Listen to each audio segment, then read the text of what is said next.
Hello, everyone. Today I'm going to do something a little bit different. A let's play of my little game, The War of the Worlds. If you like this sort of content and you want to see more let's plays, you can leave a comment below this video. Don't worry though, we will be putting out regular tutorials just as always. Now let's dive into this. No one would have believed in the last years of the 19th century that human affairs were being watched from the timeless worlds of space. No one could have dreamed we were being scrutinized as someone scrutinized, oh dear, studies creatures that swarm and multiply in a drop of water. Few men even considered the possibility of life on other planets. And yet across the gulf of space, minds immensely superior to ours regarded this Earth with envious eyes, and slowly but surely drew their plans against us. I read much quicker when I am not speaking. At midnight on the 12th of August, a huge jet of luminous gas erupted from Mars. The esteemed astronomer Ogilvy observed these first eruptions. He was quite excited to tell me of them. Most people were blissfully unaware of the invisible missiles hurtling towards Earth. Ogilvy himself said the chances of life on Mars were 1,000,000 to 1.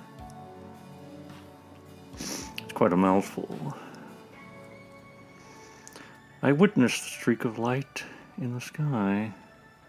I had no reason to suspect it was anything more than a meteor.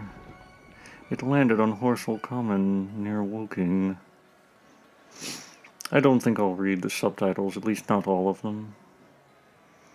If you wish, you could pause. I made them rather quick. Unfortunately, I did modify a few of them to be slower after complaints. What could be inside such a clear contraption? What will they think of next? A crowd gathered on the common, hypnotized by the unscrewing of the cylinder. The visuals for this game are rather interesting to me. I used a slightly different approach than I normally do. The figures, which are not the main characters, are very blurred, as you can see. I wanted it to look like a book illustration. Not sure if I achieved that effect or not. Ogilvy wanted to help those trapped inside, but the heat was still too strong for him to approach.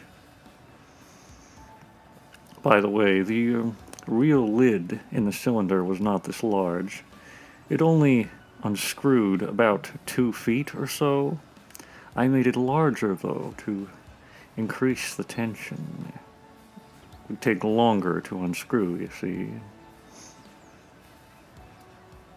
Made it about 10 feet or so. Pretty heavy. Not sure what they're using to unscrew it.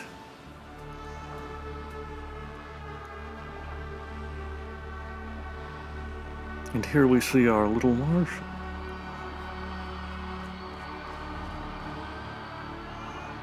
Very handsome-looking fellow. Some men went out with a white flag to show our intentions were peaceful.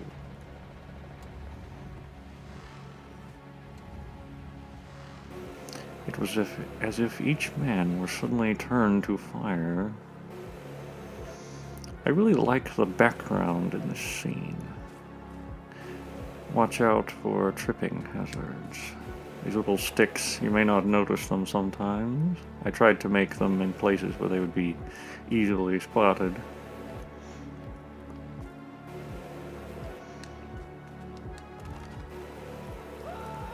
Oh dear, our first death.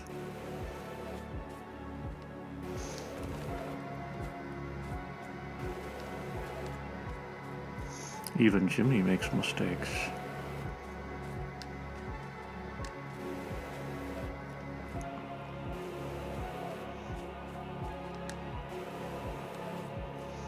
But yes, I really like the look of this scene. The red in the background and the purple sky.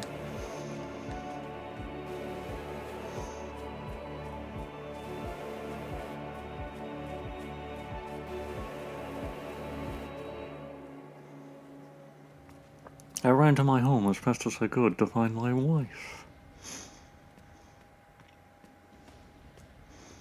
This is a somewhat abridged version of War of the Worlds with a lot of details taken out. I'm also not sure that the narrator lived in this level of, luxury. But I took a few liberties for the sake of visual.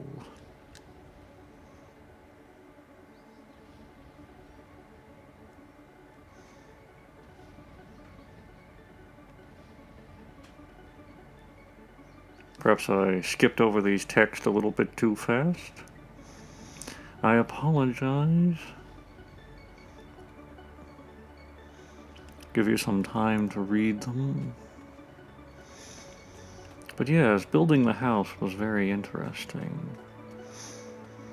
Just a basic sculpt with paint layered over it and a couple of window sculpts. There by the side of the road, I found a cart abandoned, with the wheels smashed to bits. Nearby, I saw the horse which had drawn the wagon. Evidently, the owner had not been so cruel as to leave the poor beast yoked to its fallen vehicle. Still, the horse refused to leave its station. Now, this horse was not actually created by me. I believe I credit the actual creator in the ending of the game. One of these days I have to make my own horse. It's just what needs to be done.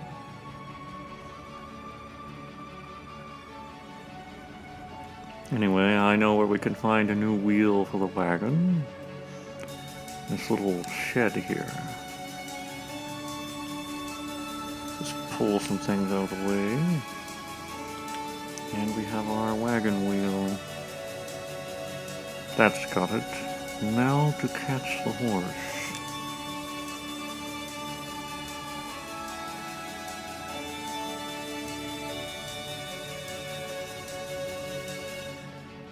Very nice countryside. Not sure if it's accurate to the Isle of Great Britain, but you can say. Now all that remained was to attach the horse to its cart. Just grab it by the head. If you grab it enough, it ought to come in.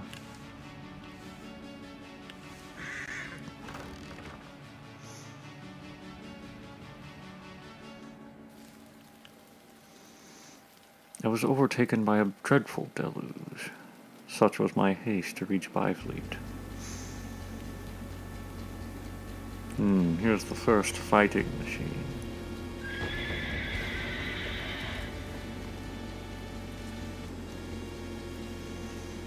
Oddly enough, I had a dream very similar to this while I was working on this game.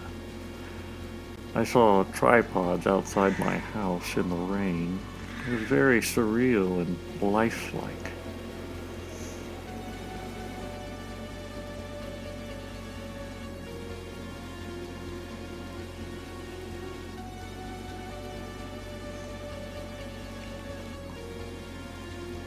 Also, I had a tendency, as a child, to imagine such things.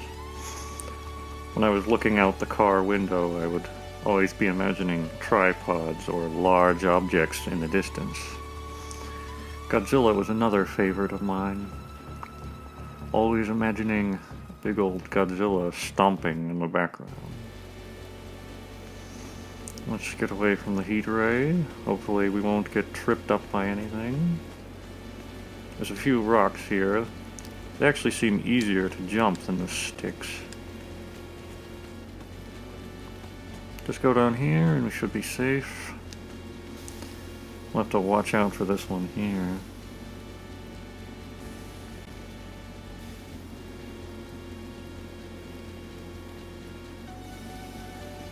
Took a lot of work to make that sequence, believe it or not.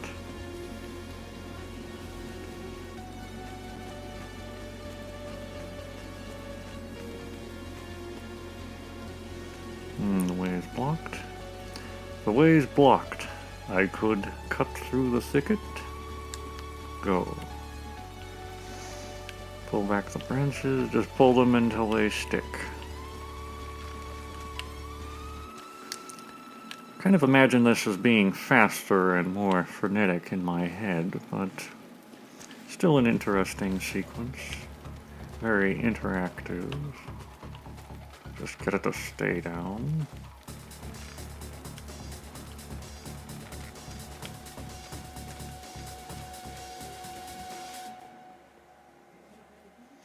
It's very nice lighting in the background.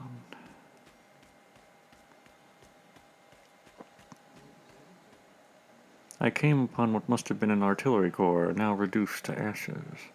The stench of the charred remains was dreadful. Anyone who has smelled a burnt body or dead flesh of that kind knows that it is certainly very stinky stuff.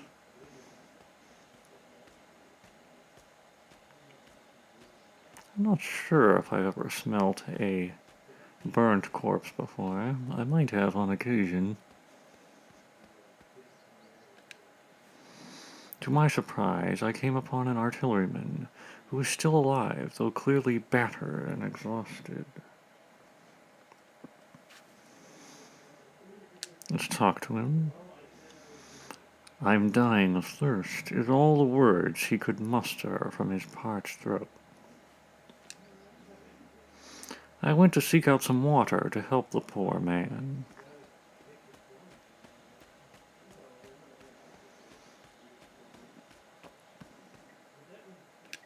We'll need this bucket. I saw a fallen bucket which had probably been used to cool the barrels of the guns, the great guns. It would make an excellent container for water. I'm not actually sure that at this point water would be used to cool cannons, as they were more advanced at this point. There was water in a ditch. It was dirty, but no doubt the artilleryman would not spurn even somewhat clouded water. There's a couple of times in my life that I've been thirsty enough to drink muddy water.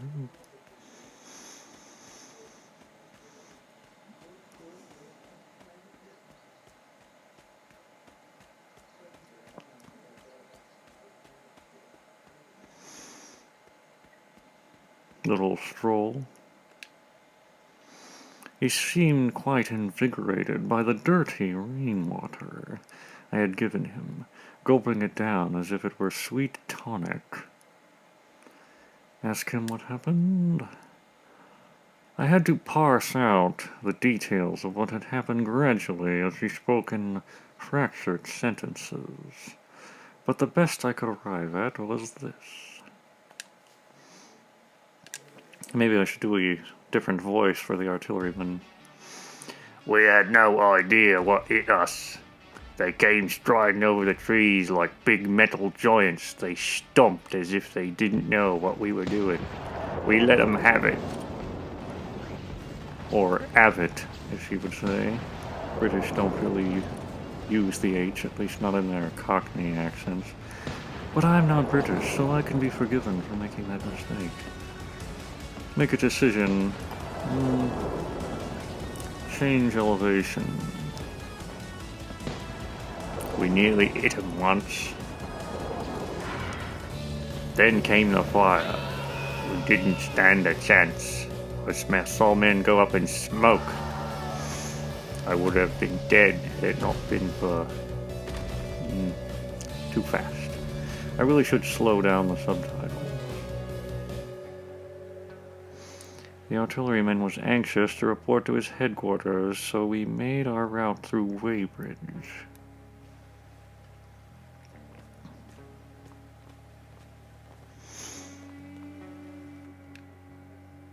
I spied a group of gunners spread out near the riverbank. At least they'll have a fighting chance, I remarked to the artilleryman. Bows and arrows against the lightning. They haven't seen that fire beam yet, he said doubtfully. People were packing their possessions and evacuating in a rather casual manner, as if the Martians were merely an inconvenience.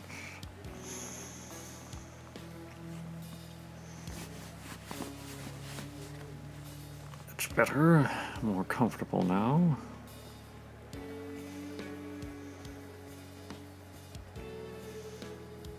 Here's our dear friend, the curate. A crowd of people had gathered around a curate who was giving a fervent sermon concerning the Martians.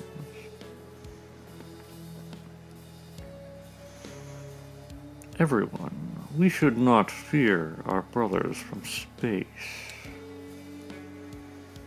Perhaps I should make a different voice for the curate. They are bringing their wisdom to help mankind make a better world. They are God's angels.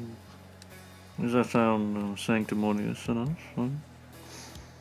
The artilleryman voiced his opinion. I've just come from fighting those bloody Martians. They murdered my old corps, fried them like bacon. Was that the work of God's angels? You pledged yourself to the devil's empire. Those who live by the sword shall die by the sword. Ooh. I'm having a bit too much fun.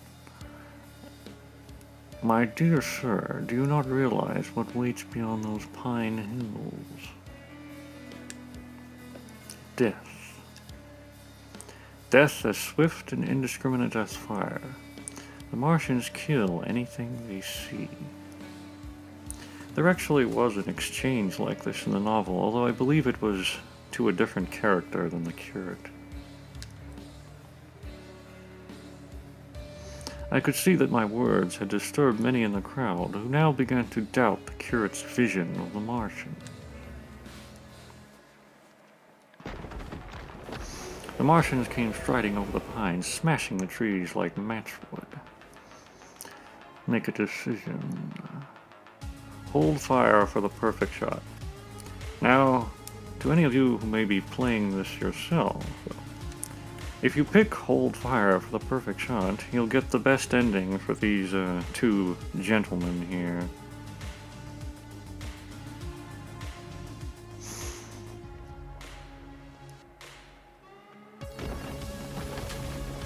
I rather like this sequence. Looks very neat. At least to me, I put a lot of work into it. Turns out animating three-legged creatures or vehicles is not as easy as it might seem.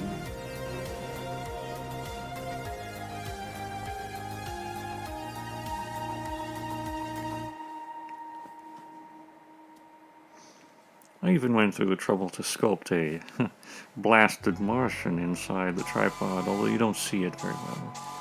The ships were packed with desperate people. For a brief instant, our eyes met.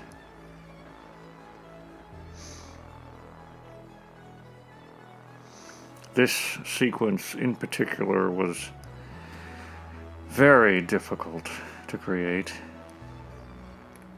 It took me many hours. I like the music, though. It's very fitting. Strangely, a lot of the music seems to suit, despite not actually being composed for this game. The original creator, Zerk Music, released his work, and I merely used it. Position for a ram. She went steaming at full speed.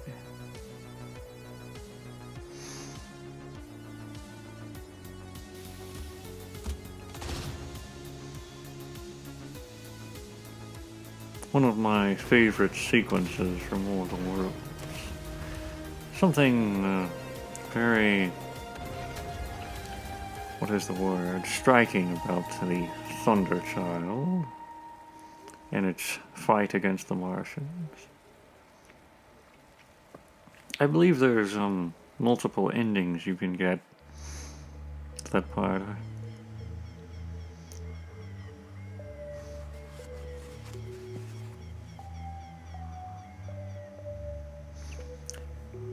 Yes. These glowy things weren't actually in the novel. I added them to create some visual, spice things up a bit. Sort of cause some contrast in the dim lighting. But like I was saying earlier, there are different endings depending on what you decide to do with the Thunderchild. I believe I got the good one, but I don't entirely remember. Here's the humanoid fellows. Here and there I saw fat, squat creatures, roughly 6 feet tall. They seemed to possess a lower intelligence than man, and wore a singular, toothy smile as their only form of expression. At the time, I had no idea about the dark connection between these creatures and the Martians, and assumed they must be cosmic stowaways. Believe it or not, these creatures actually are in the original novel, although they are never seen directly by anyone on Earth.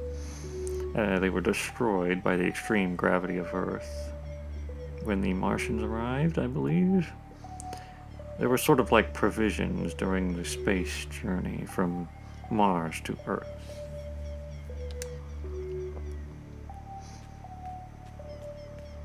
I expanded their role in the story because I thought it made it more interesting.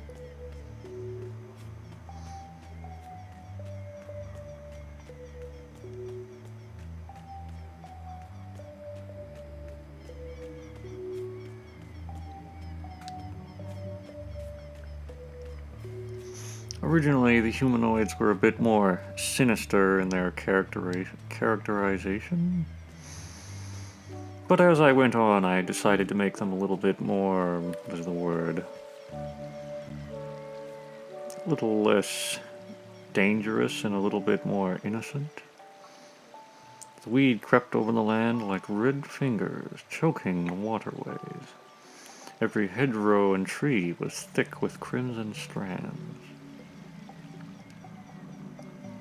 The bloated humanoids, which played in the stream like children.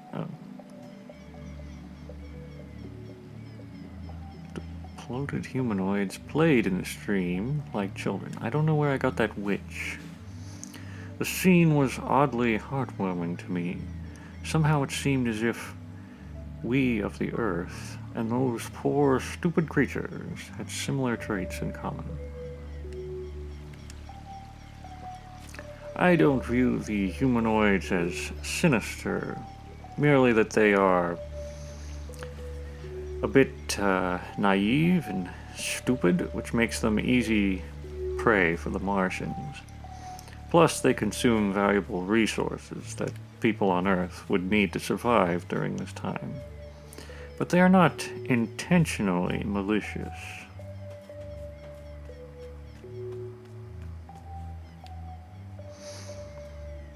I came upon a cottage which seemed deserted, so I thought it best to shelter there, as my exhaustion was at its limit.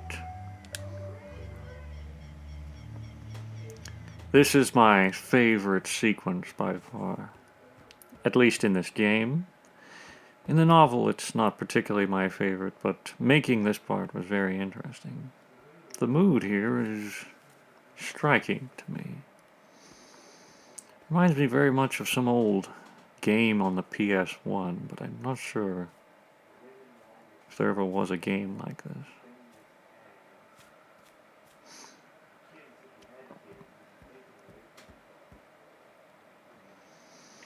A man lay with his face against the table. He was so still at first, I thought he might be dead.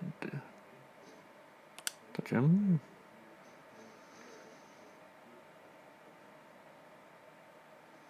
It was the curate. He looked far worse than when I had seen him last, caked with dirt, a look of utter despair in his eyes. "It's you, the man in the crowd at Waybridge," he said.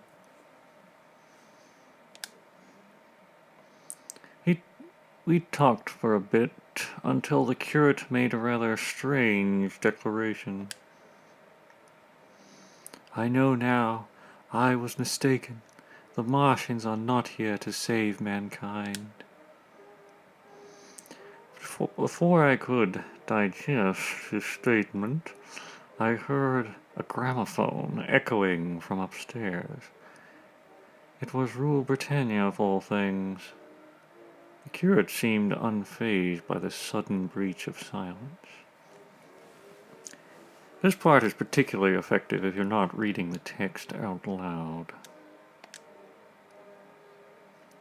I asked him who else was in the house, and he answered, "God's children." I suppose if it was the parson, the curate, he would sound like, "God's children." But you know, we can't all be perfect. Can't all read things the way we wrote them.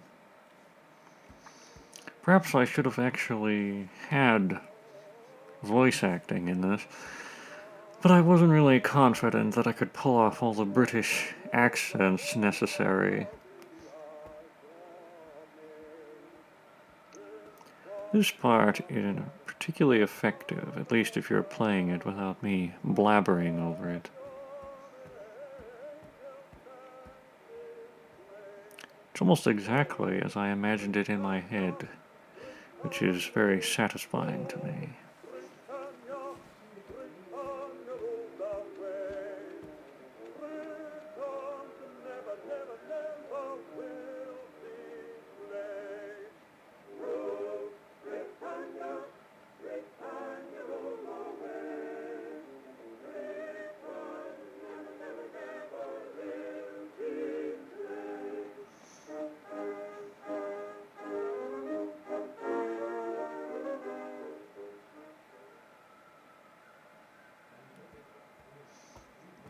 Very interesting scene. Not in the original novel, of course. I made up a few things for the sake of dramatic effect and doing my own thing, you see. I don't like to adapt things too directly. I believe to make a good adaptation, you need to put a little bit of your own, spin on it, so to speak. That's what makes it uniquely yours. I tried to urge the curate that we should immediately search any possible food stores that might remain in the house. I should have put a 4 in there, I think. I think I missed something.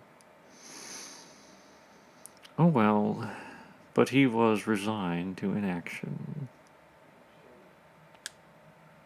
"It's no use.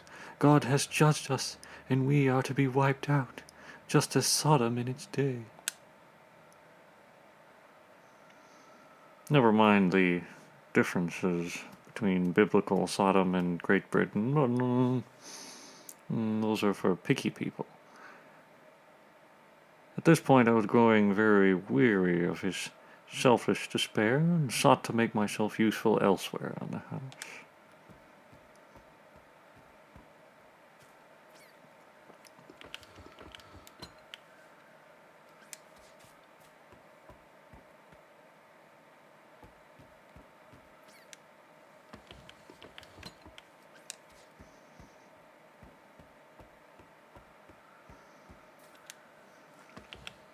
It was interesting programming this part.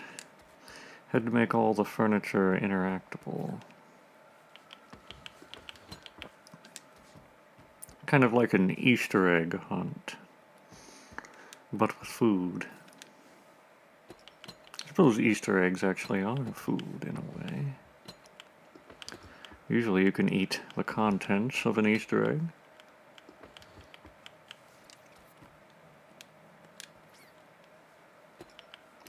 The difficulty in Easter egg hunting comes in when you have much more, intelligent siblings who seek out the eggs before you do.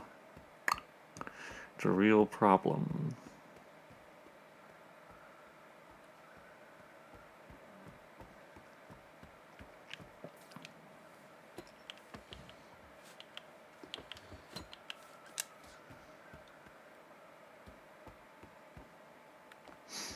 Notice that fatso's still there. He never gets up off that chair. I think he even dies in that chair later. Pretty sure we discover his body.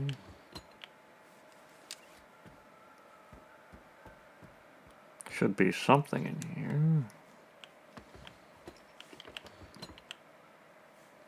Complete. I had intended to set out for London the following morning. The deadly cloud hemmed us in on all sides, trapping me in the house of misery.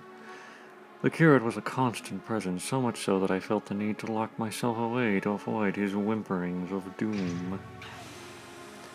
The effects for the glass breaking, I used paint flecks on pulse, and I believe I set them to play once. Not sure. It was a very neat sequence, though.